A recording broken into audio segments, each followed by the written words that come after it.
Febrian, mahasiswi Teknologi Pangan Universitas Diponegoro. Nah, pada kesempatan kali ini aku akan menjelaskan bagaimana cara membuat chicken nugget, alat dan bahan yang digunakan, fenomena-fenomena yang terjadi pada proses pembuatannya, dan juga uji karakteristik fisik dan sensori berdasarkan sudut pandang anak tekpang. Nah, penasaran kan gimana hasilnya? Yuk tonton terus videonya, let's go! Apa itu chicken nugget? Nah, pasti kalian udah pada tahu dong. Badan Standarisasi Nasional atau BSN menyusun standar nugget ayam dalam SNI nomor 0166832002 dengan maksud dan tujuan untuk digunakan sebagai acuan sehingga nugget ayam yang beredar di pasaran dapat terjamin mutu dan keamanannya. BSN sendiri juga mendefinisikan nugget ayam sebagai produk olahan ayam yang dicetak, dimasak, dan dibekukan, dibuat dari campuran daging ayam giling yang diberi bahan pelapis dengan atau tanpa penambahan bahan makanan lain dan bahan tambahan makanan yang diizinkan.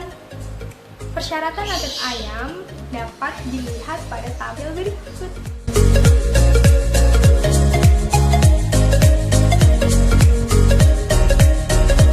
Nah, alat yang digunakan yaitu timbangan analitik, kompor, wajan penggorengan, panci untuk pengukusan, blender, talenan, spatula untuk menggoreng, solet, saringan peniris, kuas, dan loyang.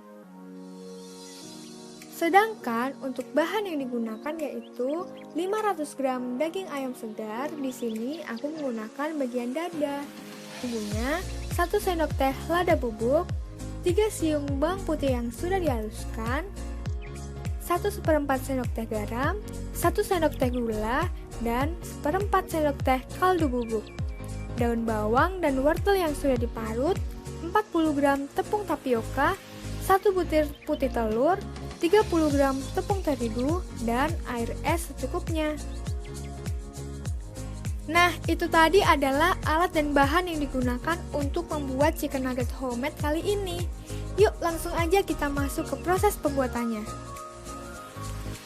Langkah pertama adalah proses penggilingan. Karena aku tidak memiliki grinder, jadi aku mengakalinya dengan menggunakan blender. Caranya, dengan memasukkan sedikit demi sedikit daging ayam ke dalam blender, jangan lupa memakai sarung tangan agar tetap higienis. Kemudian masukkan juga putih telur, lalu tutup dan blender deh. Proses penggilingan dilakukan sampai jaringan daging menjadi partikel-partikel yang lebih halus. Saat penggilingan ditambahkan juga air es. Menurut Juriati tahun 2011, penambahan air bertujuan untuk melarutkan garam dan mendistribusikannya secara merata ke seluruh bagian daging, memudahkan ekstraksi serabut otot, membantu pembentukan emulsi, dan mempertahankan suhu agar tetap rendah selama penggilingan. Nah, jika sudah halus, sisa daging ayam yang masih ada ditambahkan ke dalam blender dan ditambahkan juga air es kurang lebih 50 ml. Lalu diblender lagi hingga halus atau mendapatkan tekstur daging sesuai keinginan. Oke, ini udah halus, lalu dipindahkan ke dalam wadah deh. Selanjutnya adalah tahap pencampuran, yang dilakukan dengan menambahkan bumbu pada adonan, lalu bawang putih, tepung tapioka, dan tepung terigu juga ditambahkan, lalu diaduk hingga tercampur rata. Pencampuran merupakan titik kritis dalam pembuatan nugget. Adonan daging yang telah halus dicampurkan dengan bahan pengisi, bahan pengemulsi, dan bumbu-bumbu. Jika adonan dirasa masih keras, maka dilakukan penambahan air es. Penambahan air es tidak boleh terlalu banyak karena selain membuat adonan menjadi lembek, air yang berlebih juga membuat stabilitas emulsi berkurang. Proses pencampuran berakhir jika telah mendapatkan adonan yang homogen. Nah, ini adonan sudah tercampur rata. Selanjutnya adalah tahap pencetakan. Siapkan loyang yang diolesi dengan minyak agar adonan tidak lengket saat pengukusan. Adonan yang sudah homogen dituang pada cetakan. karena aku akan membuat dua varian rasa chicken nugget, yaitu original dan sayur. Jadi aku membagi adonan menjadi dua. Nah, ini untuk nugget yang original. Adonan dituangkan lalu diratakan untuk ketebalannya sesuai selera. Saat memasukkan adonan nugget, harus ditekan-tekan dengan sendok atau solet untuk menghilangkan udara yang terperangkap sehingga didapatkan nugget dengan tampilan yang bagus dan tidak berongga. Nah, adonan yang original udah rata nih. Saatnya membuat adonan chicken nugget sayur. Tinggal tambahin daun bawang dan wortel, lalu aduk sampai tercampur rata. Nah, kalau udah tercampur rata, tuang adonan ke loyang dan dirasakan. Oke, karena adonan chicken nuggetnya udah siap, lanjut ke tahap pengukusan. Adonan dimasukkan ke dalam panci pengukus yang sudah dipanaskan terlebih dahulu, dan tutup pancinya dikasih kain agar uap airnya tidak menetes ke adonan nugget. Menurut Wijanarko et al. Tahun 2012, pengukusan dilakukan selama kurang lebih 15-25 menit pada suhu 100 derajat Celcius. Menurut Aisyah et al. Tahun 2014, pengukusan adalah proses pemanasan yang sering diterapkan pada sistem jaringan sebelum pembekuan, pengeringan, ataupun pengalengan. Pengukusan berfungsi untuk menginaktifkan enzim yang akan menyebabkan perubahan warna, cita rasa, atau nilai gizi yang tidak dikehendaki selama penyimpanan. Menurut Miratis tahun 2013, tujuan utama pengukusan adalah mengurangi kadar air dalam bahan baku sehingga tekstur bahan menjadi kompak. Pengukusan dapat menyebabkan terjadinya pengembangan granula-granula pati yang biasa disebut gelatinisasi. Menurut Jading et al. Tahun 2011, gelatinisasi merupakan peristiwa pengembangan granula pati sehingga granula tersebut tidak dapat kembali seperti keadaan semula. Mekanisme gelatinisasi diawali oleh granula pati akan menyerap air yang akan memecah kristal amilosa dan akan memutuskan ikatan-ikatan struktur helix dari molekul tersebut. Menurut Listiana dan Isworot tahun 2016, penambahan air dan pemanasan akan menyebabkan amilosa berdifusi keluar granula, sehingga granula tersebut hanya mengandung sebagian amilopektin dan akan pecah membentuk suatu matriks dengan amilosa yang disebut gel. Bahan-bahan dan fungsinya. Yang pertama adalah daging ayam. Menurut Hamidia et al. Tahun 2019, daging ayam merupakan sumber protein yang berkualitas tinggi dan mengandung vitamin B kompleks, sumber asam lemak yang baik, dan asam amino esensial, serta merupakan sumber mineral yang lengkap. Selain itu, serat-serat dagingnya empuk, mudah dikunyah, dan dicerna serta mempunyai potensi rasa yang khas yang secara umum disukai.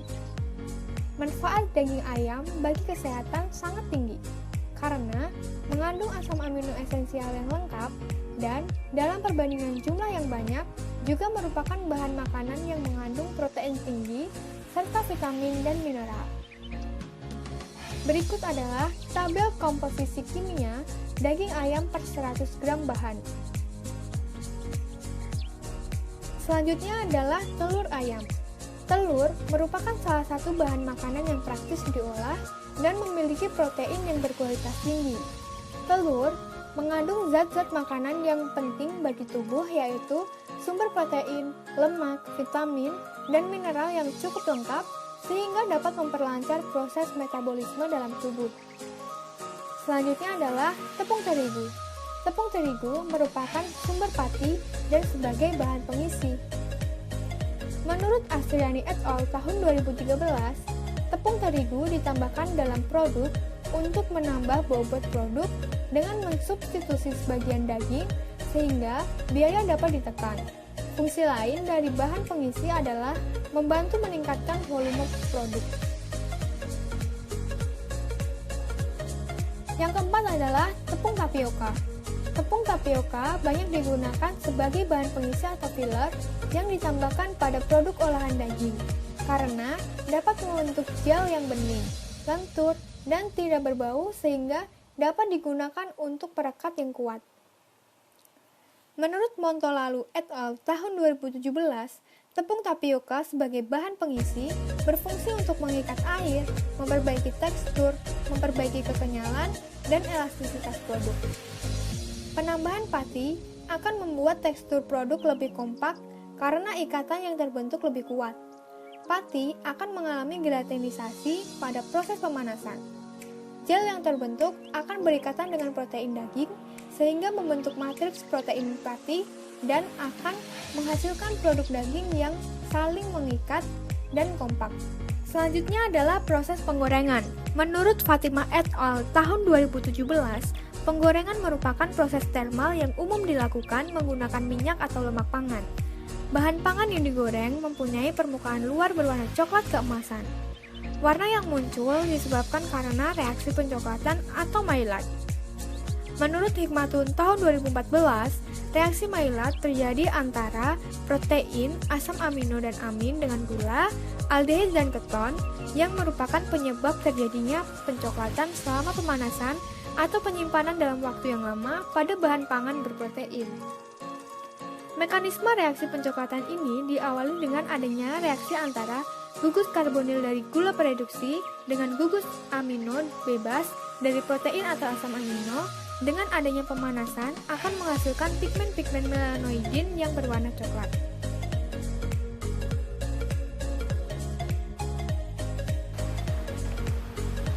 Nah, chicken nuggetnya udah jadi. Ini chicken nugget buatan aku dan yang ini adalah produk yang beredar di pasaran. Mari kita bandingkan. Sebelumnya aku udah cuci tangan ya guys. Nah, di sini aku akan membandingkan dari penampilan fisik dulu ya. Pertama-tama adalah segi ukurannya. Look at this guys. Ini tuh beda banget ukurannya. Sebenarnya ukuran itu sesuai selera sih ya. Karena aku pengen nugget aku tuh lebih gede, jadi aku buat dia ukurannya gede. Nah, mungkin ukuran produk yang berada di pasaran itu standarnya segini. Next adalah warna. Dari segi warna nggak beda jauh. Lalu untuk warna adonannya mungkin ini yang sedikit beda ya. Warna adonan yang aku buat itu lebih putih karena mengandung daging yang lebih banyak, dan yang produk berada di pasaran itu lebih pucat gitu ya guys, karena mungkin komposisi bahannya. Lalu untuk tekstur punya aku tuh lebih padat, dan kalau dipencet gini tuh dia nggak kempes gitu. Kalau ini tuh kurang padat, dan kalau dipencet gitu dia kayak ngempes gitu ya. Lalu untuk aroma, nah untuk aroma juga beda. Jadi yang produk beda di pasaran itu dia kayak lebih ke tepung ya, aroma tepung gitu. Nah kalau yang ini tuh lebih ke ada aroma daging ayamnya gitu. Dan menurut aku kalau dari segi aroma aku milih nugget buatan aku. Sekarang dari segi rasa.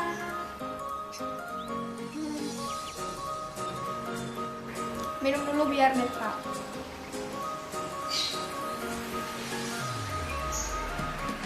Next bakal coba punya aku. Lebih padat banget. Nah, beda ya. Nggak nyangka banget, ini enak banget guys. Berikan banyak. Nah aku milih dia buat punya aku. Ini tuh lebih enak daripada ini. Nah aku kan buat dua varian nugget, yang original dan yang sayur. Nah sekarang aku akan membandingkan rasa dari kedua varian tersebut. Yang pertama ada original dan yang kedua ada sayur. Ini tadi aku udah cobain guys, enak banget, aku udah habis banget yang original. Enak. Minum dulu untuk menetralkan rasa. Next adalah yang rasa sayur. Jadi Menurut aku, nugget sayur itu memiliki sensasi rasa manis yang mungkin datangnya dari wortel ya. Wortel itu memberikan rasa sensasi manis itu di nuggetnya. Nah, buat yang original juga enak, gurih. Jadi jangan lupa untuk buat 2 varian tersebut. Oke. Nah, cukup sekian video yang dapat aku sampaikan. Semoga dapat bermanfaat untuk teman-teman semua. Jangan lupa untuk praktekin buat nugget sendiri di rumah, karena ini gampang banget. So, see you on the next video. Bye!